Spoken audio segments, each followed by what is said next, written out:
Hello and happy Halloween. Welcome to Molly and Ryan's virtual seance Halloween special. Thank you for joining us here in our Parlor of Mysteries.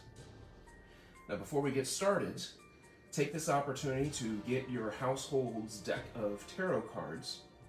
If your household doesn't have a deck of tarot cards, a regular deck of poker cards will make do for today. Additionally, before we start, we'd like to take a moment to acknowledge our sponsor. Our sponsor is Witchcrafted American Ale. Witchcrafted American Ale is from the Old Salem Brewing Company, still in operation in Salem, Massachusetts since 1666. This classic New England tradition can be your tradition now, thanks to their new shipping method. Consequently, Witchcrafted American Ale from the Old Salem Brewing Company has become so popular and so sought after that we do want to take a moment to warn you about bootleggers. There's only one way that you can know if you have an authentic Witchcrafted American Ale as opposed to a bootlegged version, thanks to their new shipping method. This is the standard shipping tube that comes exclusively from Witchcrafted American Ale of the Old Salem Brewing Company. When a bottle of Witchcrafted American Ale is put inside of the shipping tube, no matter how much that bottle may jostle in shipping, a bottle of authentic Witchcrafted American Ale will always arrive bottom side down. The bootlegged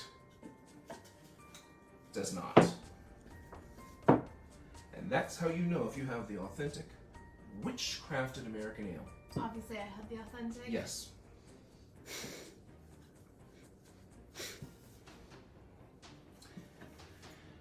Now there are a couple important things that we do need to discuss tonight. We have received numerous expressions of concern about our virtual seance because we are going to be opening up the door to the other side today. Evidently there's even a horror movie that delves into this exact thing. Oh, which one? I believe it's called Seance. Oh, okay. It's, Yeah, I've definitely not seen that one. No. But it has to do with doing a seance virtually, just like this. Okay.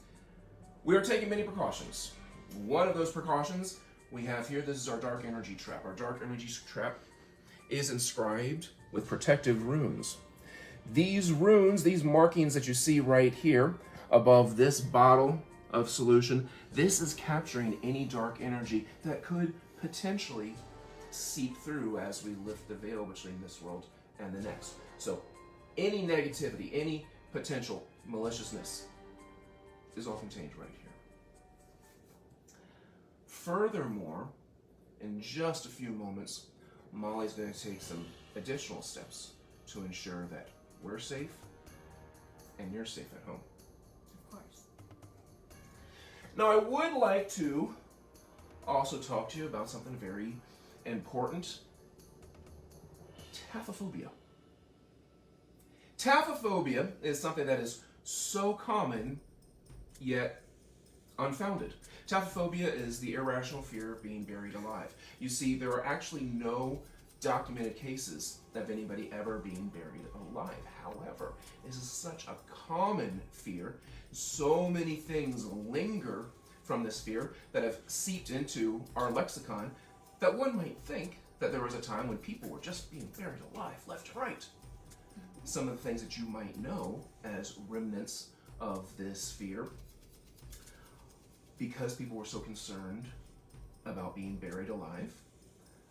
A freshly dug grave might have a bell on the headstone, much like this bell you see right here. A bell on the headstone and a string that runs from that bell through the dirt into the coffin. That way, if the dearly departed were to wake up, they could pull that string, ring that bell, and the person who was tending to the graveyard, person that was known to be working the graveyard shift, would hear that bell and come running to save them. In fact, They're called a dead ringer. And you might say that that person was saved by the bell. My favorite TV show. All things that we still have today in our vocabulary, but actually come from a very old superstition. There's one other thing that was yielded from that superstition. It's a piece of technology that I want to share with you. Piece of technology is called coffin glass. Coffin glass was chemically treated glass that would be used if you were an especially affluent person. Your coffin might have a window placed inside of the lid. That way, as before you were buried, while you were maybe having the viewing, shortly after you pass away, the body immediately starts to release a gas. That gas would then react with this chemically treated glass, and you would start to see a brown or black smudge on the glass. If you did not have the money to have a coffin with the window built in, you might have a coffin glass box. The coffin glass box has holes drilled into the bottom of the box. The glass is then placed inside of the box. When the lid is closed, this box was rested on top of the freshly dug grave. Very soon, the gases would be released from the body. They would seep through the earth, go through the holes in this box, and the person, again, working the graveyard shift, could come back and just double check to make sure that the person was in fact dead. It seems like they'd probably be dead by the time they checked. That was one of the challenges with this. See, it didn't actually save any lives, because if you weren't dead before, by the time You're they dead came now. back, You're to dead find now. the smudge, they were dead. Now, if they were to open up the box again and find that smudge to indicate that the person had indeed passed away, for somebody like myself, your co-host for the evening, this might be extra concerning. Am I indeed here, hosting for you today? Or perhaps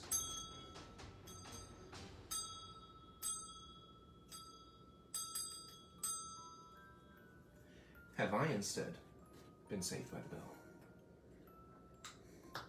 I think so. Well, Molly, I'm going to set this. This is going to be a very important piece a little bit later. This is actually part of the catalyst for these seances. But I think it's time to open up the door I think so too. between this world and the next. Alright, why don't you tell them a little bit about this key? In order to connect with the spirit world, you need some kind of a token that has a supernatural connection.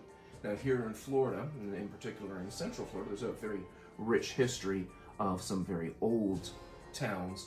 One of those in particular, not far away from here, is the town of Mount Dora. It's one of the most haunted towns here in Florida. During a recent visit to Mount Dora, we visited a couple of the most haunted houses there. This is the key to one of those allegedly haunted houses. This is going to be our token, our device by which we can connect our world to the spirit world. So Molly, if you'll please unlock the door between ours and the next. Certainly. So you can only do this with an item that comes from a haunted place. Now, if you look very, very closely here, you'll start to see the key move and unlock the spirit world. It happens very slowly, very subtly. There's some ghostly figure who's guiding it along. And there we go. And we're ready. But first, I mentioned that we're going to make sure that we're safe and our viewing audience is also safe. Therefore, we're going to cast a spell of protection. This spell of protection, although things like this have not been attempted virtually before, after much research, I'm confident that we'll be successful this time casting this spell of protection, because we're using not only a tarot deck, but 4 very common protective elements that you might find in seances. Molly, what elements do we have today? So today, our elements are salt, oil, blood, and holy water. Hang on to these. Yes. And then we have our tarot cards here. So we're using 5 different types of tarot cards. We'll be using the Emperor, the High Priestess, the Devil, the Empress, and of course, the Magician, being Ryan's favorite tarot card. Of course. So out of all these cards and our elements, we're going to cast a spell of protection over the seance. Alright, so I have 2 piles here. We're going to start with different elements that Ryan will pick at random, and I'm going to spell those elements out as I go. And we're going to introduce some chaos into these cards, and everything should work out accordingly. Well, let's start with our first protective element, salt. Salt, okay, wonderful. Which pile do you think I should start with, Ryan? Let's start with this pile. This pile? Mhm. Okay. I'm going to spell S-A-L-T.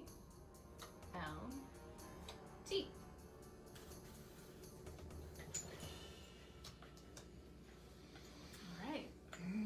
Next, let's use our sacred oil. Oil, okay. Which pile do you want to start with, Ryan?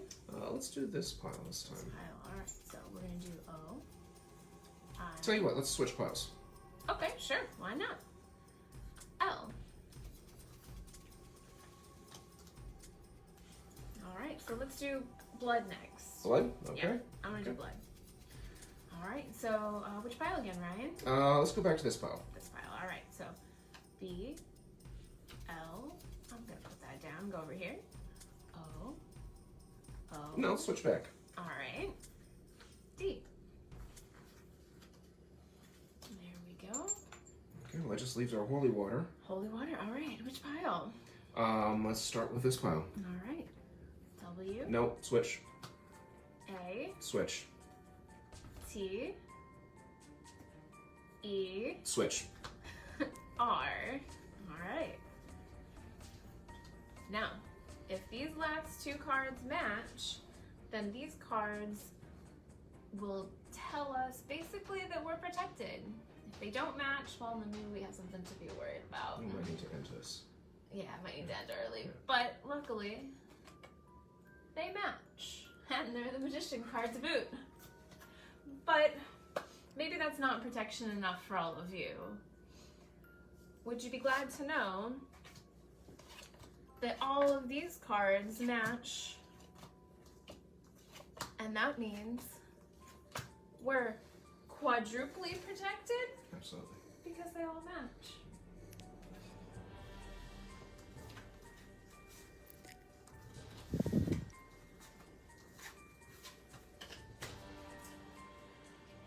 We're going to share with you a couple of the common tools of a medium before we actually attempt to reach out to the spirits. One of those common tools is a deck of cards. Now, this isn't just a deck of poker cards, but rather this is a Gypsy Witch fortune-telling deck. You see, in this deck, amongst all the cards, are not only the faces and numbers, but you also find some fortunes written down on the cards.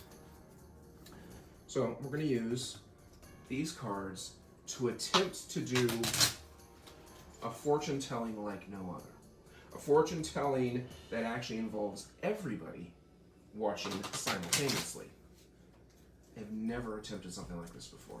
Never. 1, 2, 3, 4, 5, 6, 7, 8, 9, 10, 11, 12. I'm going to take 12 cards from the top, and let's just take any 4. I want this one. Okay. Right there. Okay. And how about that one right there? Sounds good to me. Okay. let's see what we have.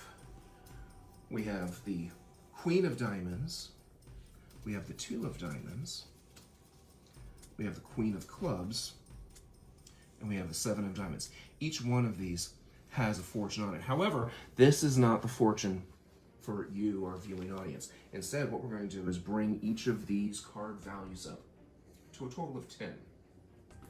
Phase cards are already valued at 10, but 7, 8, 9, 10. I'll place 3 more cards on top of that. 2, 3, 4, 5, 6, 7, 8, 9, 10. Now, for some complex math, let's add all these original values up again. The 2 queens are each 10, so that's 20. That's easy. It helps that we had some face cards there. Yeah, definitely. So 20 plus 7, 27, 28, 29. That's what I got. That's what I got. Good. 1, 2, 3, 4, 5, 6, 7, 8, 9, 10, 11, 12, 13, 14, 15, 16, 17, 18, 19, 20, 21, 22, 23, 24, 25, 26, 27, 28, 29.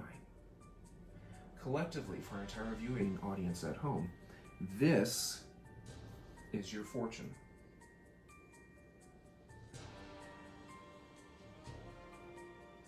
I told you I've never attempted something for this large of a scale before.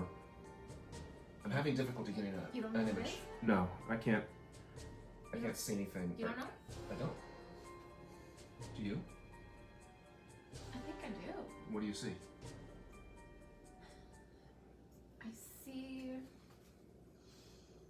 I see an anchor. And I see successful ventures in business and love. That is indeed an anchor. And a good omen of success for everybody watching at home.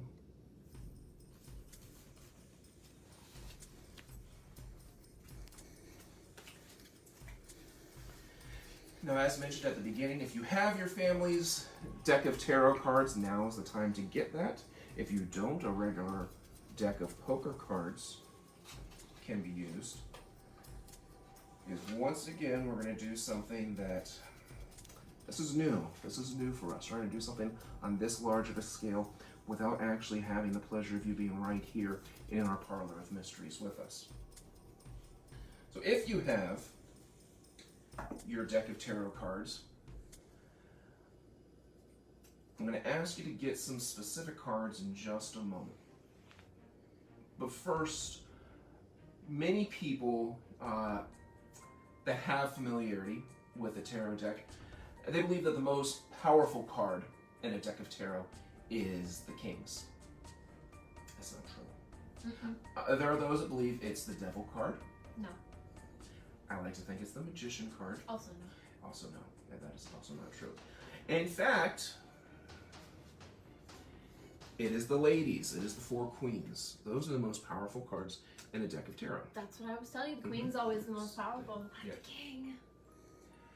So for this next demonstration of the power of one of the common seance tools, you can use your tarot deck or your poker deck. Get the 4 queens from your tarot deck or your poker deck, and then 16 indifferent cards. That's a total of 20 cards. 16 other cards, and your 4 queens. We'll give you a minute.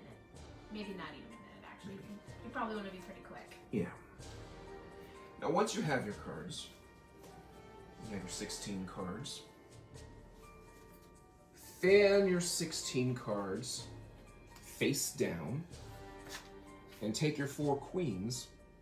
I want you to insert those queens face up individually anywhere in the deck.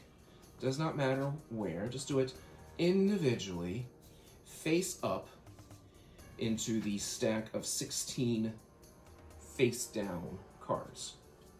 Once you've done so, square up the cards. We're going to do an overhand shuffle. That means we're going to take a couple cards off the top, then a couple more cards off the top, a couple more cards off the top, a few more, and finish. Now we need to make 2 piles. So starting from the top, let's count down 10 cards. 1, 2, 3, 4, 5, 6, 7, 8, 9, 10. We have 2 equal piles of 10 cards. Now, I don't know where your queens are. Some of them might be here, some of them might be there, all of them might be here, and none of them might be here. I do not know. Take either one of those 2 piles, doesn't matter which one, flip it upside down. Now we're going to interlace those 2 piles. So starting one at a time, interlace the 2 piles. Keep an eye out if you happen to see your queens turn up again. Yep, there's a queen. Oh, there's another queen. Another one. Excellent. We've interlaced the 2 piles into one pile again.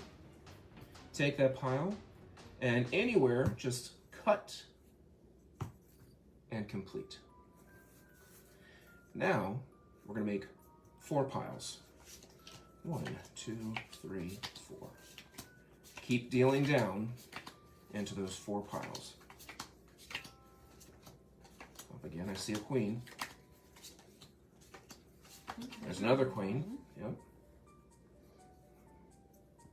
Now in your own mind, identify those piles, 1, 2, 3, 4, and you choose either odds or evens. If you're choosing odds, well, that's piles 1 and 3. Choose odds, we're going to take pile 1, place it on top of pile 3. If you chose evens, well, then take pile 2, place it on top of pile 4. Now, whatever you did, you've got 2 piles remaining. Take 1, put it on top of the other, doesn't matter. In this case, I'm taking the 4, put it on top of the 2. Choose a pile, flip it over. Doesn't matter which one. Now, riffle shuffle. Gotta get fancy. Yep. Those 2 piles together. If you wish, you can flip the deck over again. We did a lot of shuffling, cutting, mixing. We saw the queens appear. We saw some queens never appear. A lot of chaos was introduced into this deck. Yet, if you were following along at home with your tarot cards or even your poker cards, but most importantly, you were using the queens, the ladies. If you were to fan out your cards, you're going to find there is still order amongst that chaos. There are only 4 cards that look different than all the others. And those 4 cards, of course, are the queens. They always are. Mm-hmm. Now, as promised, I want to show you something that's very important and the catalyst for us having a seance this evening. It's something that Molly recently came into possession of. This is her great Aunt Cordelia's box, but really it's the contents of this box that she's going to share with you. Thank you, Ryan. So this book here belonged to my great Aunt Cordelia. Now, I only recently found out, after she's since passed away, that my great Aunt Cordelia was a practicing witch. And this was her grimoire. This is where she would have kept her potions, spells, incantations, and in her case, even some stories of some unusual things that happened in the time she was alive. She would write these things down so she'd remember them. I flipped through the book one day and I came upon a story. And on top of that story sat 3 tarot cards. Now these tarot cards are very special because Aunt Cordelia would practice tarot in her time. and she'd only use 3 cards, which is pretty unusual, but that was how she did it. I'm gonna retell the story from the pages that these very 3 cards laid upon, the same 3 cards that Aunt Cordelia would use when she would read tarot. The story is about the very last time she decided that she would read someone's tarot, for it didn't go the way she expected. One evening, a gentleman came into Aunt Cordelia's home to have his tarot read. He sat down across the table from her, and she said, "Think of what you want to ask the cards." He thought about it, closed his eyes, and she showed him what cards she uses. She uses the Wheel of Fortune, a second Wheel of Fortune, and the Death card. First thing Aunt Cordelia would do is shuffle the cards. Then, she told the man to make his selection. He decided that he would choose the bottom card, and that card was the Death card. Now, he got a little nervous, for the Death card doesn't always mean death. It could be the start of something new, the end of something that's gone on for quite some time. But since he seemed a little nervous, Aunt Cordelia decided to let him make a second choice. This time, he decided he would choose the top card, and that card was indeed, once again, the Death card. Now at this point, Aunt Cordelia became nervous, for she knew, like we recapped in the beginning, that there was only one Death card in her deck of 3 cards. So she decided she would let him make one more choice, and she said, "How about you choose the middle card?" The man reached up, plucked out the middle card, looked upon it only to find that it too was the Death card. Now, at this point, Aunt Cordelia decided she would never pick these cards up again, for she knew that anytime somebody came looking for fortune and only found death, the devil wouldn't be far behind.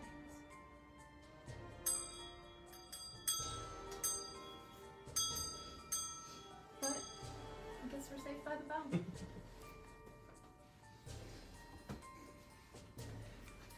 Now that we've ensured that we're protected both here and in your home, we've reviewed some of the common tools used by a medium.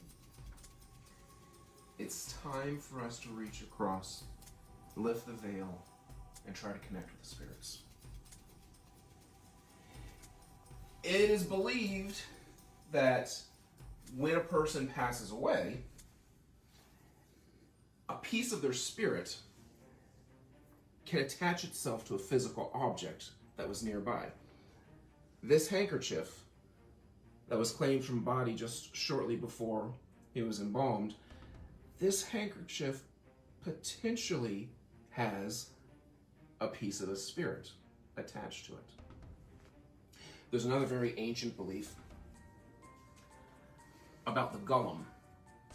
A Golem is a figure made out of clay, wood, or in this case, straw, that one could attach a spirit to. You could actually transfer that spirit into this figure. We're going to use this straw golem and this handkerchief that potentially has a piece of a spirit already attached to it, and see if we can transfer the spirit from the handkerchief into the golem. Molly, is there an incantation in your Book of Shadows? Yeah, I think I found one. Okay. Give me a hint. All right, are you ready? I am ready.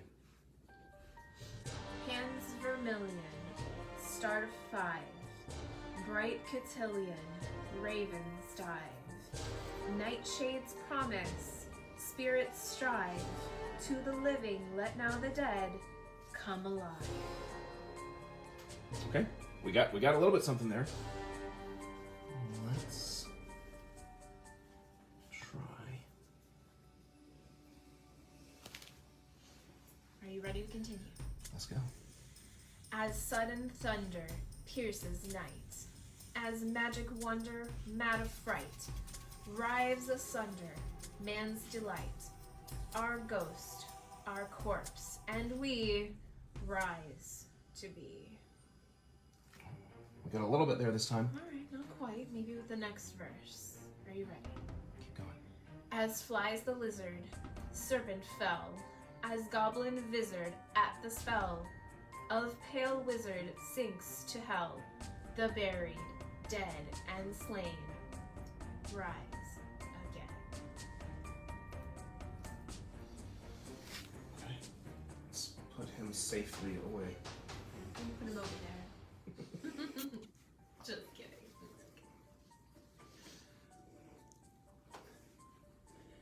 For our final demonstration, now that I can feel that the spiritual energy is very strong here tonight, I'm going to ask everybody to follow along. You have the opportunity to focus your energy to try to connect with these spirits. We're going to use these photographs. Now, I have no proof that the people pictured here are deceased. I can only maybe guess by the age of these photographs, but we're going to reach out and see if maybe we can connect with the spirits of those seen here in these photos. Everybody at home, take this opportunity now. We're just going to focus exclusively now, for the remainder of this routine, exclusively on the photographs. I want you to lock your eyes on one of these 4 pictures. Lock your eyes and do not take your eyes away from that picture for now.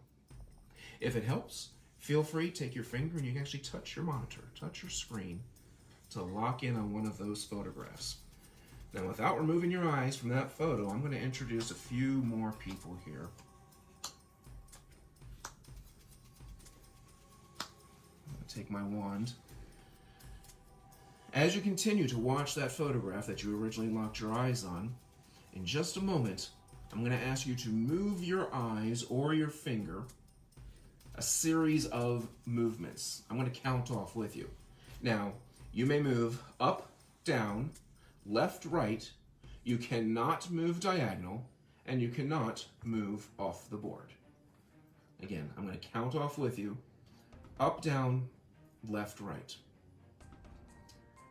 So with your eyes locked onto that photograph, let's move 4 times. Ready? I'll count for you. Move 1, 2, 3, 4. All right, everybody has moved. You are now on a new photograph, or perhaps I guess you could be on the same photograph if you doubled back. However, of all the voices that I can hear from these photos, I am not hearing anything from this photograph. I don't believe that anybody at home is looking at or touching that photograph right now, so I'm going to take it away. All right. Keeping your eyes or your finger where we just left it, we're going to go again. This time we're going to move 5 times. Ready? I'm going to count with you. Here we go. Let's get ready to move. 1, 2, 3, 4, 5.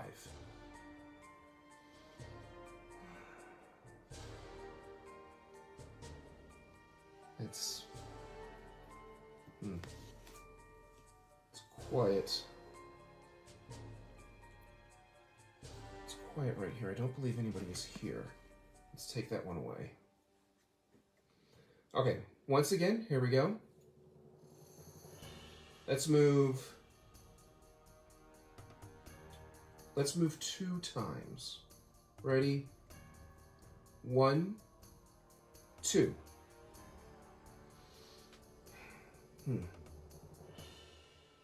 Okay. All the voices, I'm not hearing anything here. Let's take this away. Okay, let's do it again. This time we're gonna go 3 times. Get ready to move. Here we go. 1, 2, 3.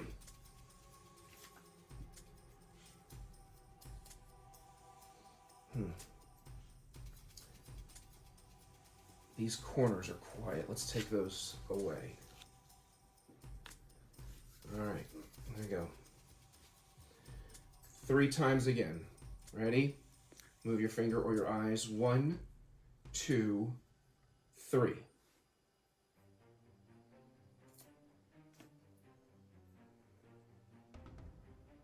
This gentleman with a bowler hat is not speaking anymore. He is gone. Last move. We're going to move only 1 time. Ready? Move your finger or your eyes. 1.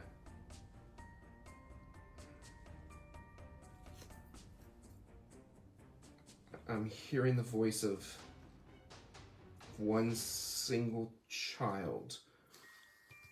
This child is where I believe everybody's collective energy is focused tonight.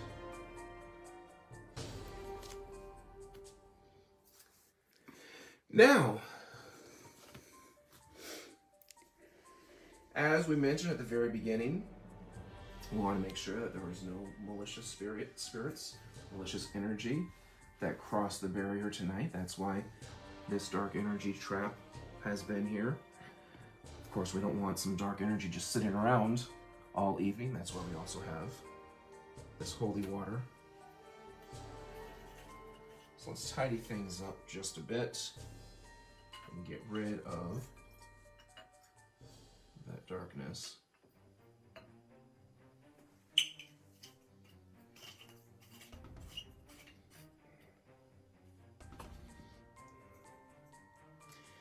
And finally, it's time to say farewell to those spirits.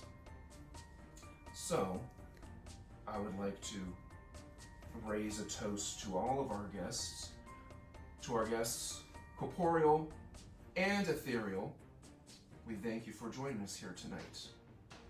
We've meant you no harm, and we ask of you the same. And at this time, we do close that door and bid you good night.